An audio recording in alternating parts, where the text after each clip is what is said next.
What if it's the Demogorgon? This is first day, guys. We're so screwed if it's the Demogorgon. It's not the Demogorgon. It's The Demogorgon. Do you remember? The shadow grows on the wall behind you, swallowing you in darkness. You ever played? Nah, I haven't played D&D. I feel like it's such a good game for actors, weirdly enough, because it's just like you're improv. like it's improv, and it's just like you're playing characters and you're playing pretend. It's really fun. You can finish next weekend. But then I ruined the flow. And I was so nervous because I hadn't even spoken yet. And I actually kept my phone during this whole thing, and I have a ton of behind-the-scenes stuff of the kids running up and being so cute and high-fiving each other, going, that was so good, you were so good in this scene, and they were all getting to know each other as young actors. Fireball him. Cast protection. The Demogorgon is tired of your silly human bickering. I feel like at that age, it's like fun to meet new people. Yeah. Kids are really good at just becoming friends instantly. Like kids don't like overthink it. Yeah. Yeah. We'd wrestle. Nah, yeah. They still wrestle. Yeah. And We like, were like, it was very like play violent based. no, yeah. Yeah. We never got in an actual fight. Me and Gain used to smack each other before takes. I don't remember. They had this. to tell us to stop because our faces were getting red. Yep, both of our faces were getting Hey! Mom, we're in the middle of a campaign. You mean the end? 15 after. You know, we spent some time together in the read-through, Finn and I and Natalia. We got thrown together, and it was kismet. It was meant to be. How was I supposed to know it was going to take 10 hours? You've been playing for 10 hours? I play now a little bit. You've played. I played like 2 small campaigns. Honestly, if you're not the dungeon master, it's pretty fun because all you have Yeah. to do is like, you just have to be committed to like staying with the bit. It's just playing pretend. It's really fun. It stops towards you. Boom! Fireball him. Caleb, do you remember that your stomach was upset this day? Yes. What's new? Shut up. I feel like season 1, it was just You always had like, tummy It was issues. always going crazy. It Like, my is, stomach was that's like, We were just all nervous. Yeah. I don't think this is the commentary. For a character to be introduced and sent off in the same season, and for him to take a real hold on the fan base and on all of us here, just shows you how talented he really is. I wouldn't have been able to do this unless it was with us capable of it. I was always really scared initially because people grew to love the dynamic between Dustin and Steve so much that when they had the choice to like bring in a new character that kind of challenged that relationshrelationship and challenge that bond. And I think the only way it works is if you have an actor like Joe. I love you, Dad. I love you too.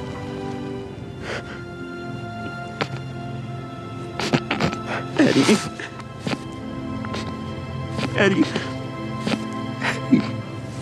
Duffers are so good at bringing in a new character, making people fall in love with them, and like it's so fast, which so many people can't do, and he really rose to that. Such a physical actor. Very physical. He finds like the real humanity in it. Truly. And heart. Yeah, and heart. It's beautiful. And like a gap that was missing in the show. Yeah. With a show that's so packed with such a big cast, it's like a pretty tall challenge to like see where you fit in.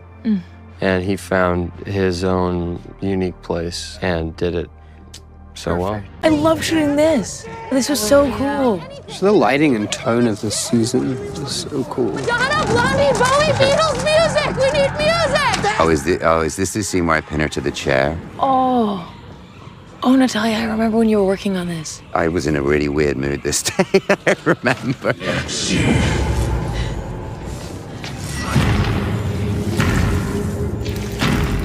What are you doing? Yeah, this outfit is pretty iconic, honestly. I remember this outfit very well. Me too. That, And like, that cut out- cowl. the cowl neck. they could never. And swimming in those boots also. Take a seat, Nancy. This must have been uncomfortable. This was fun. Oh, yeah. I mean, it was fun because it was like my first time seeing Jamie in costume. It was really intense because he's in character, and for the most part, I mean, I guess it's always really funny when you see him doing things out of character. The character is very considered, it's all very chosen, because at any given moment when he's messing with these kids, he's in total control. And to take that into the voice as well, it took a minute. I mean, I remember at the read-through, there was again, an air of silence where it was like, no, fuck, I need to kind of work on that a bit more. Tell her everything. Oh God, remember that clock? Hey, whoa. It's okay. It's okay. It's okay. I'm right here. You were right there. I think one of the things that I really love about this job is I see it as an opportunity to get into Matt and Ross Duffer's insane mind. You're asleep, you're dead here, aren't you? Aren't you on the ground? I'm on a wall somewhere. This was the first time Millie had seen Vecna. She'd never seen him before. She was really sad about it. I She wasn't happy. We were old friends at this point. Yeah, we knew what we were doing. We were cool.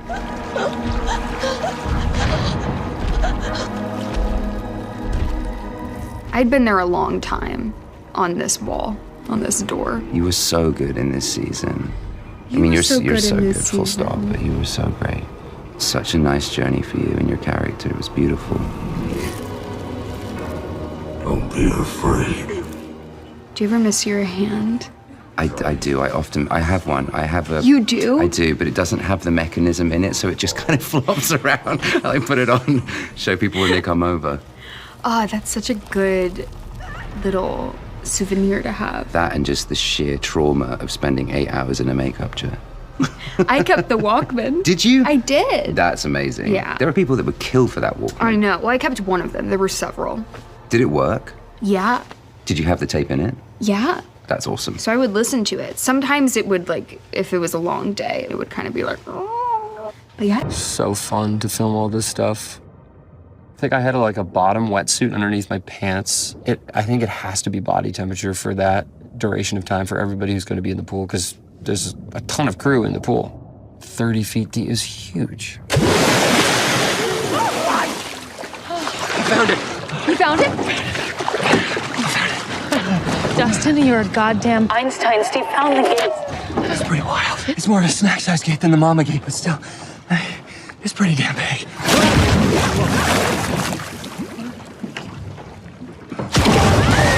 An intense challenge. Again, this goes back to the mechanics of filmmaking and all the pieces that have to go along with the acting. They achieve that effect in a bunch of different ways by pulling me down in the water, pulling Nico down in the water, and then they move the riff to the top of the surface and they actually pull me backwards, faking the surface of the water for the bottom of the water, moving the camera. I will look back on these 3 days of filming this as like definitely one of the coolest things that I've ever gotten to do. You're not going in there, are you? Just wait here.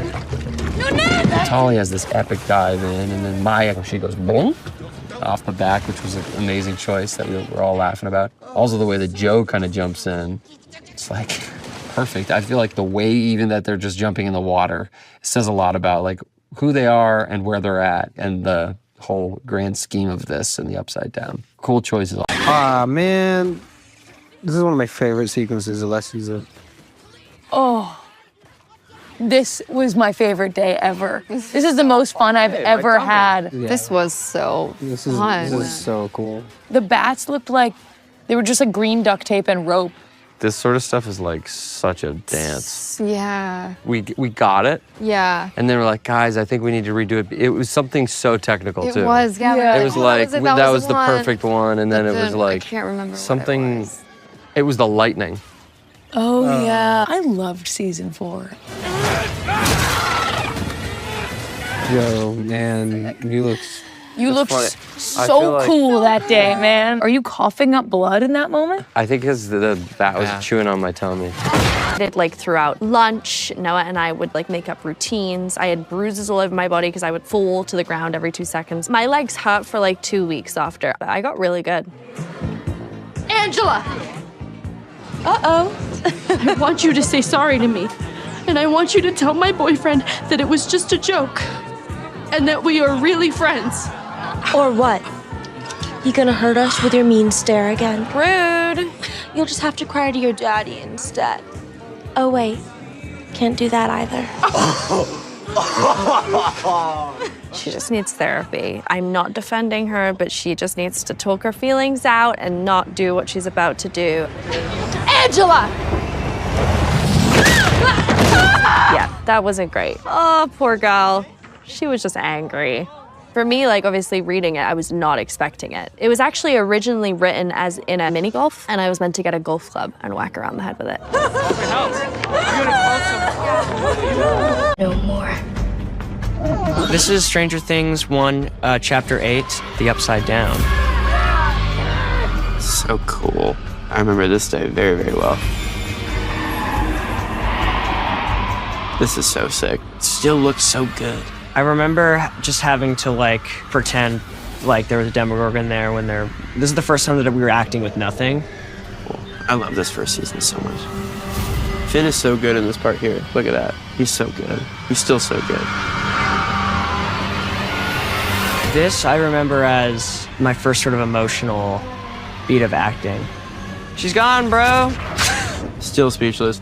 Haven't watched this in forever. They played Demogorgon roars and stuff over the speakers, so like there was still stuff that we could potentially act with and stuff, but yeah, it was mostly like a tennis ball or something in that scene, I think. I remember when we were first shooting this and the Demogorgon first crashes through the classroom and we had just carried Millie in and put her on the table. They put a speaker in the cabinet behind us and played a shrieking, I think the Velociraptor noise from Jurassic Park, and it worked really, really well. But Millie got so scared that she jumped off the table and ran towards the door, so we couldn't use that take. We were growing up, we always just like were so excited when he was on set because he was like cool older brother. It's like Joe's here. He was always so funny, so nice to us, so talented. The first opportunity in the show that I had that was kind of disconnected to the teen storyline, so I was really excited to be working with Gaten in sort of this odd couple relationship that we kind of developed throughout this season. To be able to continue the gravity of the situation, of Dustin learning this big secret, it feels like a real moment of connection despite it being a very minute detail that really I'm sure no one would have any issues with him using Farrah Fawcett hairspray. If you're kind of doing it with like a little wink at the camera, it doesn't play as well as when you just really do it kind of seriously and earnestly. That fight in the alleyway. We know we did have stunt doubles, but we didn't use them. Probably really gets into it. To my defense, I think I remember why it went wrong twice. It went wrong twice. Oh, twice. Yeah, he punched me twice. I punched him like smack right in the nose. I like push him away and then I go back and I like do one more punch. And I was like, oh my God, I'm so sorry, I'm so sorry. And at first you were kind of cool. You were like, oh, it's all right, man. Like, don't worry about it. Like, oh, no, I'm good, we'll go again. And then I did, it again. And the second time, you were so mad. You like threw me out, like angry. I'm sorry. I mean, no, I would be. I mean, it's yeah. a very instinctual reaction. That's you so threw funny. me off me like, whoa, I was like, oh, fuck. That day was fun though. Yeah, that was a really fun day. Yeah. What should we do? I loved filming this scene. I felt so cool because just like she doesn't care, like the sense of just like whatever. You know, I always loved the movie Home Alone because he acted like an adult, and I feel like in that moment she just is like, I don't have to listen. I love that about her. That was real. That's how I feel when I go into Publix. I just love the commitment. This is one of my favorite episodes.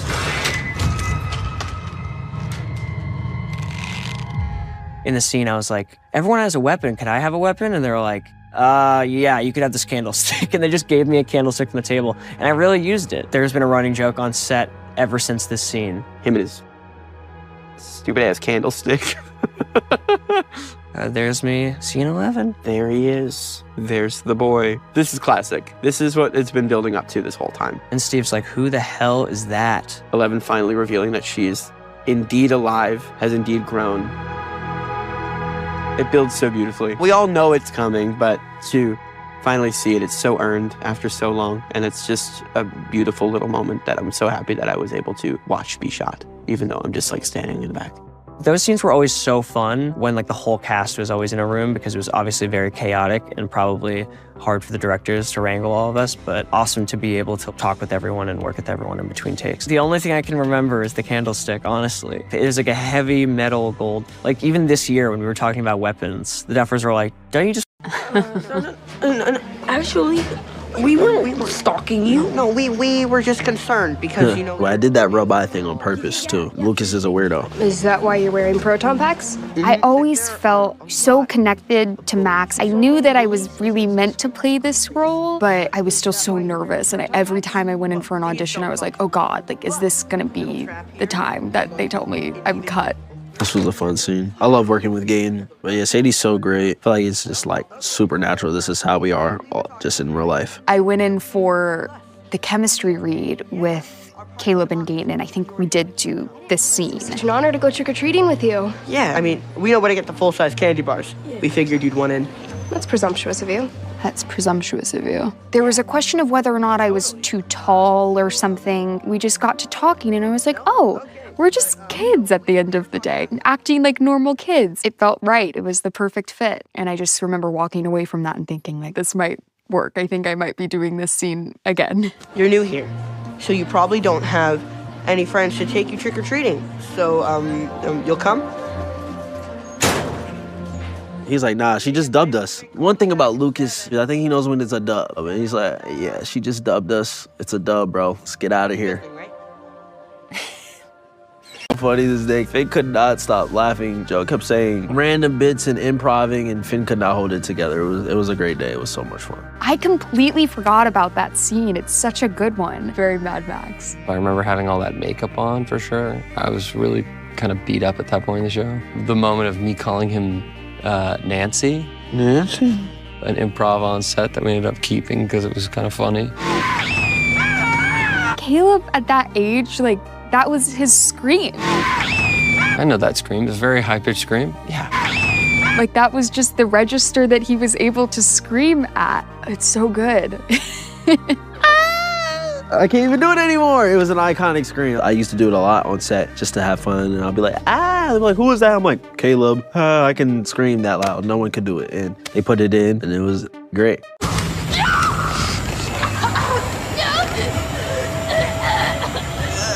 This show is so violent. I forget all the time. What the hell, you piece of shit? It was interesting because in season 2, their relationship was so strained, and I think Max was so affected by Billy. In season 3, Max is having so much fun, and you see her really coming out of her shell a lot. Then, of course, Billy becomes possessed and forces himself back in the narrative. Max has no choice but to face it head on again, and she's kind of forced to care about him, too, and his safety in a way. A lot of confusion going on, but also happening within a matter of days. That's kind of more what season 4 dealt with, and just like coping with that and processing all of it. Bill, come on. Okay, what is this? Oh, this scene. And the rain in the back, it's so intense. Problem, you guys are never in the mood anymore. You're ruining our party. That's not true. That's sad that Mike is like that, because he comes around in the end. He still wants to play games in D&D. I just remember that whole scene and the rain and being freezing. Oh, perfection. Am I you don't like girls? Damn. Oh, stab in the chest for that kid. That look on sort of both their faces is sort of like, well, he didn't mean for it to come out like that. I mean, Mike, like, come on, be a better friend. We're just gonna sit in my basement all day and play games for the rest of our lives? Yeah. Yes, I did. It was hard for that little kid. Well, don't go out, it's raining. I remember they had to do it a few times and dry Noah off. He was like such a great friend to him in season 2, and then I don't know what happened here. One of the most talented actors I think I've ever worked with. He really just kills it every time.